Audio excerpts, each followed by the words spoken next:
যে দিদিভাই চলে আসলো। আর তোমাদের কি মনে হচ্ছে এগুলো দেখে? মনে হচ্ছে না দিদিভাই খেলা করছে, কিন্তু না, দেখো আমি জল দিয়ে দিলাম। আর এগুলো কি বানাচ্ছি তোমরা ভাবছো ভাবছো, তো দেখতে থাকো, পাশে থাকো, সঙ্গে থাকো, দেখো। আর এইগুলো কাম কার ভালো লাগে? আমার কিন্তু একদম ভালো লাগে না, কারণ আঙ্গুলগুলো না, এগুলো যেগুলোই মানে মাখা করি, এই যে আটা মাখলে, ময়দা মাখলে বা চালের গুঁড়া মাখলে না হাতে লেগে যায়, একদম মানে হাতের আঙ্গুলগুলো যে ভারী ভারী হয়ে যায়। তো দেখো আমি কি করছি এগুলো দিয়ে, আর কোনো কথাই বলছি না, মাখতেই আছি। দেখো হাতগুলো দেখো কি হয়ে গেছে, মানে হাতের মধ্যে মানে কি লেগে গেছে আমি নিজেও ভাবতে পারছি না, হাত ভারী হয়ে গেছে আমার আঙ্গুলগুলো। আর জানো তোমাদের দাদাভাই থাকলে না খুব ভালোবাসে এইগুলো জিনিস, আমি যদি করতে থাকি আর তোমাদের দাদাভাই আমার সঙ্গে থাকে। ভাবছি কখন আসবে কখন আসবে। আমি যদি এখন করতে থাকতাম, দাদাভাই আসলে না এখনই বসে পড়তো দাদাভাই এগুলো বানাতে। আর তোমরা কি ভাবছো দিদিভাই কি বানাচ্ছে কি বানাচ্ছে ভাবছো না? দিদিভাই খেলা করছে, কিন্তু একদম না, আমি কোনো খেলা করছি না।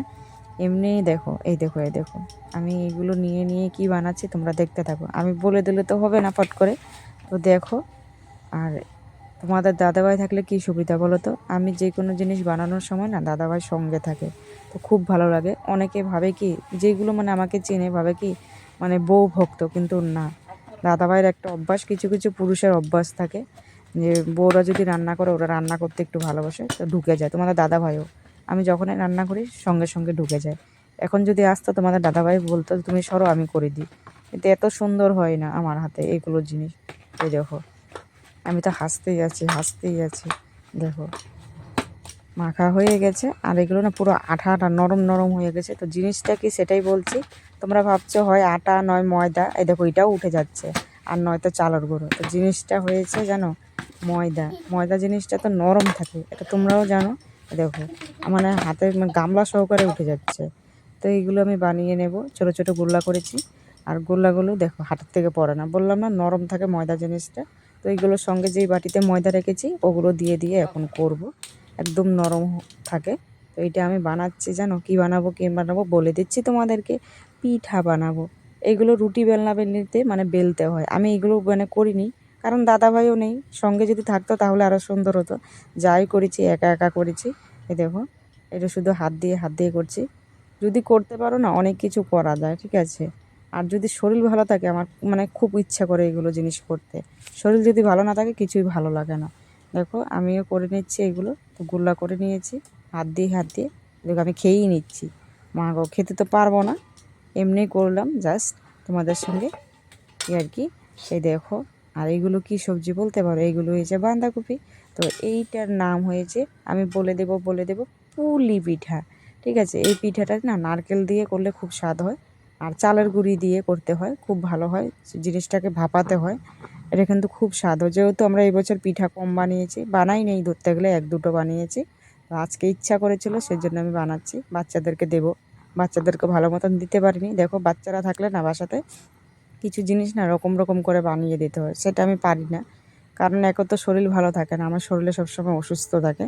আর তোমাদের দাদাভাই যদি বাসায় থাকে না তাহলে করে দিত, কারণ দাদাভাইও সময় পায় না। তো কিছু কিছু জিনিস দেবে যে সব কিছু দোকান থেকে মানে এনে দেবো বাচ্চারা খাবে, কিন্তু না, কিছু কিছু রেসিপি আছে বাসাতে বসে করলে না বাচ্চারাও খেতে পারে। যে বিস্কুটে পেট ভরে না, সব কিছুতে বিস্কুট এটা সেটা দেবো না, এইসব জিনিস বানিয়ে রাখলে না খাওয়া যায়, বাচ্চাদেরও মানে ভালো লাগে, যেটাকে বলে রকম রকম জিনিস, ঠিক আছে। তুমি এক জিনিস ডেলি খাবে ভালো লাগবে না, এরকম জিনিস করলে বাচ্চাদের মনটাও খুশি থাকে, যে জিনিসটা হয়েছে। এ দেখো আমি করে নিলাম, হাত দিয়ে হচ্ছেই না জিনিসটা, কারণ এগুলো একটা শ্বাস থাকে। তো আমি নিয়ে নিয়েছি হাতাটা, চামিচটা নিয়ে নিলাম, হাতা চামিচ যেটাই বলি একটাই, ঠিক আছে। তো আমি এটা দিয়ে এরকম করে মানে দিয়ে দিচ্ছি এগুলো চাপিয়ে চাপিয়ে, কারণ নরম ময়দা জিনিসটা, আমি বলেই দিয়েছি জিনিসটা ময়দা, হচ্ছে না করে করে। তো এই দেখো হয়ে গেছে, সুন্দরই হয়েছে যাই করেছি। আর তুমি বললাম না তোমাদের দাদাভাই কিন্তু থাকলে খুব ভালো হতো, এখন চলে আসবে তোমাদের দাদাভাই। আর আসবে যে আমি ভাবতেও পারিনি যে দাদাভাই চলে এসেছে, জানো। দাদাভাই দেখলে মানে থাকতো যদি, তাহলে বলতো যে তুমি সরো আমি করে দিই। তো দাদাভাই চলেই এসেছে, আমি ভাবছিলাম দাদাভাই আসলে খুব ভালো হয়। তো অনেকে ভাবে কি মানে অনেক ভালোবাসে দাদাভাই, কিন্তু না, দাদাভাই আমাকে এত বেশি ভালোবাসুক না বাসুক, কিন্তু রান্নাটা পছন্দ করে সবচেয়ে বেশি, ঠিক আছে। আমি যখনই যেটা রান্নাবো বলে কি তুমি সরো।